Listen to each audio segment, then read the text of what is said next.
कलयुग के अंत में क्या होगा? मनुष्य की औसत आयु 20 वर्ष की रह जाएगी। 5 वर्ष की उम्र में स्त्री गर्भवती हो जाया करेगी। 16 वर्ष में लोग वृद्ध हो जाएंगे और 20 वर्ष में मृत्यु का प्राप्त हो जाएंगे। इंसान का शरीर घटकर बौना हो जाएगा। ब्रह्मा वैवर्त पुराण में बताया गया है कि कलयुग में ऐसा समय भी आएगा जब इंसान की उम्र बहुत कम रह जाएगी, युवा अवस्था समाप्त हो जाएगी। कलयुग के प्रभाव से प्राणियों के शरीर छोटे छोटे क्षीण और रोगग्रस्त होने लगेंगे। श्रीमद् भागवत के द्वादश स्कंद के कलयुग के धर्म के अंतर्गत श्री शुकद देव जी ने प्रसिद्ध सी से कहते हैं, ज्यों ज्यों घोर कलयुग आता जाएगा त्यों त्यों उत्तरोत्तर धर्म, सत्य, पवित्रता, क्षमा, दया, आयु, बल और स्मरण शक्ति का लोप होता जाएगा। लोगों की आयु भी कम होती जाएगी। जब कलयुग बढ़ता चला जाएगा, कलयुग के अंत में जिस समय कलिक अवतार अवतरित होंगे, उस समय मनुष्य की परम आयु 20 या 30 वर्ष होगी। जिस समय कलिक अवतार आएंगे, चारों वर्णों के लोग शूद्रों बौने के समान हो जाएंगे।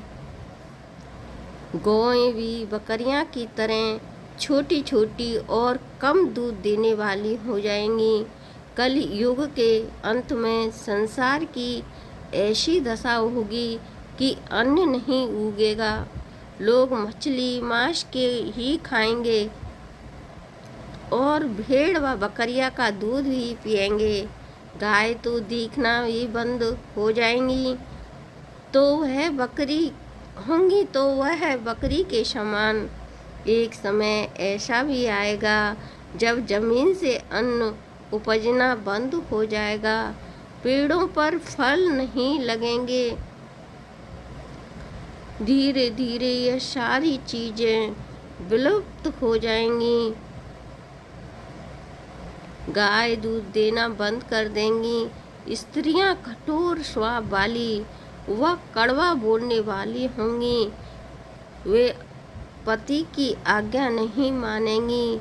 जिसके पास धन होगा उसी के पास स्त्रियां रहेंगी।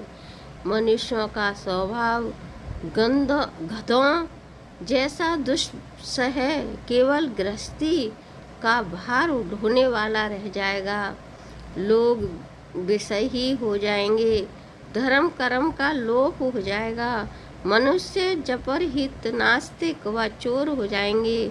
सभी एक दूसरे को लूटने में रहेंगे। कलयुग में समाज हिंसक हो जाएगा। जो लोग बलवान होंगे उनका ही राज चलेगा। मानवता नष्ट हो जाएगी। रिश्ते खत्म हो जाएंगे। एक भाई दूसरे भाई का ही शत्रु हो जाएगा। जुआ, शराब, परास्त्रगमन और हिंसा के धर्म होगा। पुत्र पिता का और पिता पुत्र का वध करके भी उद्गमन नहीं होंगे। अपनी प्रशंसा के लिए लोग बड़ी बड़ी बातें बनाएंगे, किंतु समाज में उनकी निंदा नहीं होगी। उस समय सारा जगत मूर्छ हो जाएगा। इसमें संशय नहीं। एक हाथ दूसरे हाथ को लूटेगा। कलयुग में लोग शास्त्रों में विमुख हो जाएंगे। अनैतिक शास्त्रीय ही लोगों की पसंद हो जाएगा।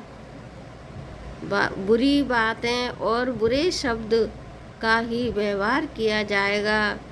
स्त्री और पुरुष दोनों ही उधर्मी हो जाएंगी। स्त्रियां पतिव्रत धर्म का पालन करना बंद कर देंगी और पुरुष ऐसा ही करेंगे।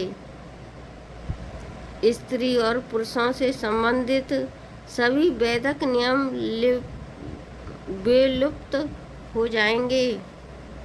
श्रीमद् भागवत के द्वादश स्कंद कलयुग के धर्म के अंतर्गत श्री सुखदेव जी परीक्षित जी से कहते हैं, ज्यों ज्यों घोर कलयुग आता जाएगा त्यों त्यों उत्तरोन्नतर धर्म, सत्य, पवित्रता, क्षमा, दया, आयु, बल और स्मरण शक्ति का लोप होता जाएगा। लोगों की आयु भी कम होती जाएगी। जब कलयुग बढ़ता चला जाएगा, बहुत काल तक सूखा रहने के बाद कलयुग में अंतिम समय में बहुत मोटी धारा से लगातार वर्षा होगी, जिससे चारों ओर पानी ही पानी हो जाएगा। समस्त पृथ्वी पर जल हो जाएगा और प्राणियों का अंत हो जाएगा। इसके बाद एक साथ 12 सूर्य उदय होंगे और इनके तेज में पृथ्वी सूख जाएगी। कलयुग के अंत में भयंकर तूफान और भूकंप भी चला करेंगे। लोग मकानों में नहीं रहेंगे, लोग गड्ढे खोद कर रहेंगे। धरती का 3 हाथ अंश अर्थात लगभग 4.5 फुट नीचे तक धरती का उपजाऊ अंश नष्ट हो जाएगा। भूकंप आया करेंगे। महाभारत में कलयुग के अंत में प्रलय होने का जिक्र है, लेकिन यह किसी जल प्रलय से नहीं बल्कि धरती पर लगातार बढ़ रही गर्मी से होगा। महाभारत के विनर पर्व में उल्लेख मिलता है कि कलयुग के अंत में सूर्य का तेज इतना बढ़ जाएगा कि 7 समुद्र और नदियां सूख जाएंगी। समुद्रतक नाम की अग्नि धरती को पाताल तक भस्म कर देगी। वर्षा पूरी तरह बंद हो जाएगी, सब कुछ जल जाएगा। इसके बाद फिर 12 बरसों तक लगातार बारिश होगी, जिससे सारी धरती जलमग्न हो जाएगी। जल में फिर से जीव उत्पत्ति की शुरुआत होगी।